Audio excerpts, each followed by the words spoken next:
ada berita busuk dan rupanya itu disampaikan banyak orang. Ada contoh di Alkitab bahwa berita busuk lebih banyak kali disampaikan oleh banyak orang. Sementara berita baik, berita benar itu sedikit yang menyampaikan. Nah, kita lihat satu contoh di dalam kitab Bilangan. Berita busuk di Alkitab dikatakan berita busuk, berita dusta, berita bohong adalah berita yang dikurangi kebenarannya, dikurangi kenyataannya, dan ditambah-tambah dengan yang tidak benar. Jadi berita busuk, berita bohong adalah berita yang dikurangi kebenarannya dan yang ditambah-tambah ketidakbenarannya. Itu berita banyak kali kita dengar itu hari-hari ini.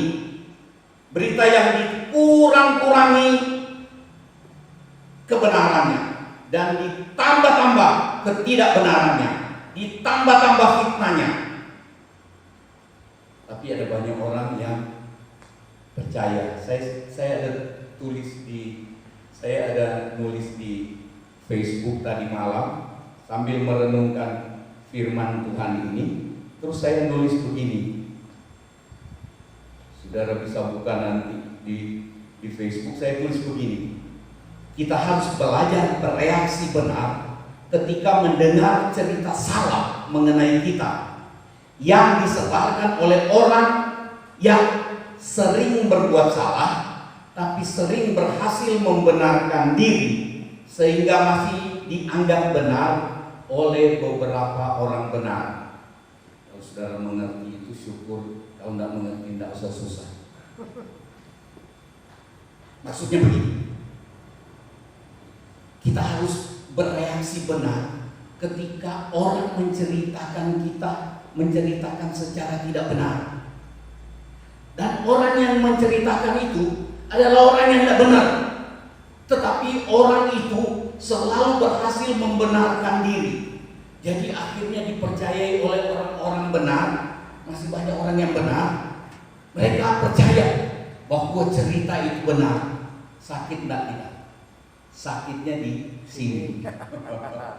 Sakit, tapi kita harus belajar bereaksi benar. Saya tidak tahu sudah ada berapa yang like dan komen tadi malam. Karena komputer macet, saya tulis ini. Jadi kita harus belajar bereaksi benar. Jangan bahas apa yang kita tulisan, tidak ada ayatnya itu. Nah, berita yang busuk, berita yang tidak benar, berita yang dikurangi dan ditambahi. Dikurangi kebenarannya, ditambah-tambah tidak benarnya. Nah, kenapa dia tidak mau? Kenapa dia tidak mau baca? Ya, Bilangan 13.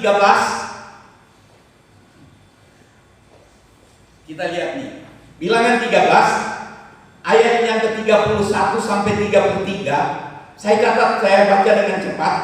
Tetapi orang-orang ini orang yang Musa kirim untuk mengintai tanah perjanjian, tanah Kanaan. Tetapi orang-orang yang pergi ke sana bersama-sama dengan dia berkata, kita tidak dapat maju menyerang bangsa itu yang diutus 12 orang. Kemudian Yosua dan Kaleb bawa berita bagus, tetapi 10 orang bawa berita tidak bagus. Tadi saya catat di sana, berita busuk disampaikan oleh banyak orang. Nah, kita lihat ayat 31. Tetapi orang-orang yang pergi ke sana bersama-sama dengan Yosua dan Kaleb itu berkata, kita tidak dapat maju menyerang bangsa itu karena mereka lebih kuat daripada kita. Mereka bilang kita tidak dapat maju menyerang. Padahal Tuhan bilang, maju dan kamu akan masuk dan menduduki negeri itu. Itu janji Tuhan. Tetapi mereka pulang bawa janji, bilang kita tidak mungkin maju menyerang bangsa itu karena mereka lebih kuat daripada kita. Ayat 32, juga mereka menyampaikan kepada orang Israel apa? Kabar busuk. Mana dia? Belum tampil ya. Juga mereka menyampaikan kepada orang Israel kabar busuk. Kabar busuk disampaikan tentang negeri yang diintai mereka dengan berkata, negeri yang telah kami lalui untuk diintai adalah suatu negeri yang memakan penduduknya. Betul atau tidak? Negeri yang memakan penduduknya. Itu tambah-tambah untuk menakut-nakuti orang. Ceritanya ditambah-tambah. Negeri yang memakan penduduknya, dan semua orang yang kami lihat di sana adalah orang-orang tinggi-tinggi perawakannya. Dia bilang semua, padahal tidak semua. Ada beberapa banyak memang dibilang raksasa, tetapi tidak semua. Tapi dia bilang semua yang dilihat di sana semua tinggi-tinggi perawakannya. Ayat 33 ini dia. Juga kami lihat di sana orang-orang raksasa, orang enak yang berasal dari orang-orang raksasa, dan kami lihat diri kami seperti belalang. Minta ampun, saudara, Bapak Licuan dibanding dengan belalang. Sebesar-besarnya orang seperti Goliat, Daud tidak dihitung seperti belalang perbandingannya. Ini cerita yang ditambah-tambahkan. Orang kalau penakut, orang tidak beriman, orang yang hatinya tidak bagus, itu dia selalu tambah-tambah itu cerita. Nah, kita lihat. Dia bilang, kami seperti belalang dan demikian juga mereka terhadap kami.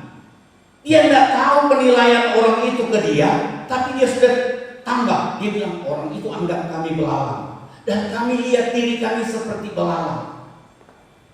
Belalang segini, orang itu besar. Seberapa kalau kita belalang dan orang itu manusia besar sekali, kita cuma seperti belalang. Itu tidak mungkin. Ditambah-tambah.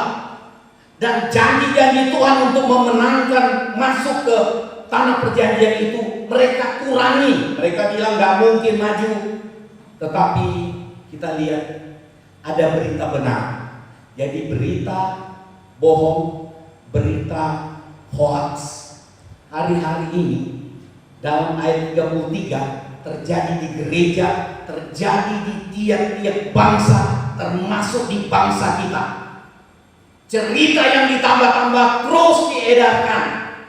Kiranya banyak orang di gereja, banyak orang di bangsa ini bertobat. Tambah-tambah itu cerita, dikurang-kurangi kebenarannya. Hanya tujuan untuk menjelekkan seseorang, untuk menjelekkan satu kelompok. Dan Tuhan urus. Kita lihat ini. Berita benar disampaikan oleh sedikit orang. Dari 12 yang diutus, 10 cerita bohong, 10 cerita busuk, yang 2 cerita benar. Saya bacakan dengan cepat saja. Tetapi Yosua bin Nun dan Kaleb bin Yefuna yang termasuk orang-orang yang telah mengintai negeri itu, mengoyakkan pakaiannya dan berkata kepada segenap umat Israel, negeri yang kami lalui untuk diintai itu adalah luar biasa baiknya. Wow, luar biasa baiknya. Mereka bilang tidak harus makan penduduknya. Jika Tuhan, ayat 8, jika Tuhan berkenan kepada kita, maka Ia akan membawa kita masuk ke negeri itu dan akan memberikannya kepada kita, suatu negeri yang berlimpah-limpah susu dan madunya. Hanya janganlah memberontak kepada Tuhan dan janganlah takut kepada bangsa negeri itu, sebab mereka akan kita telan habis.